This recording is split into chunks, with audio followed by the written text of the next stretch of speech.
প্রশ্ন হলো, হাঁটুর উপর কাপড় উঠলে অনেকে বলে ওযু নষ্ট হয়ে যায়, আবার অনেকে বলে ওযু নষ্ট হয় না, কারণ ওযু ভঙ্গের কারণের মধ্যে নাকি হাঁটুর উপর কাপড় ওঠার কথা নাই। এক্ষেত্রে শরীয়ত কি বলে? খুব সুন্দর প্রশ্ন, এবং এই ভুল ধারণাটা আমাদের এই অঞ্চলে একটু বেশি। এই অঞ্চলে মানুষের মধ্যে দেখা যায় যে এই ধরনের ধারণা একটু বেশি। হাঁটুর উপরে কাপড় উঠলে বলে যে ওযু চলে গেছে। আসলে কি যায় না। হাঁটুর উপরে কাপড় ওঠার সাথে ওযু যাওয়ার সম্পর্ক, ওযু যাওয়ার সম্পর্ক কিসের সাথে বলেন তো? ওযু ভঙ্গের সাথে। বায়ু আসলো কিনা, পেশাব পায়খানা আসলো কিনা, ঘুমায় পড়ছেন কিনা, এগুলো ওযু ভঙ্গের কারণ। বেহুশ হয়ে গেলেন কিনা, হ্যাঁ, রক্তপুষ পানি বাইরে হয়ে গলায় পড়ছি কিনা, এগুলো ওযু ভঙ্গের কারণ।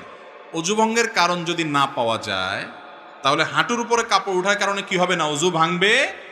তবে যদি মানুষের সামনে, আরেকজনের সামনে হাঁটুর উপরে আপনার যার সতর যে আপনার দেখার জায়েজ নাই, ওযুখানা ওযু করতে গিয়ে এইভাবে হাঁটুর উপরে কাপড় উঠাইছেন অন্যের সামনে, ওযু না ভাঙলে কি হবে? ফরজ ভাঙে যাবে। ফরজ ভাঙা বুঝেন কি?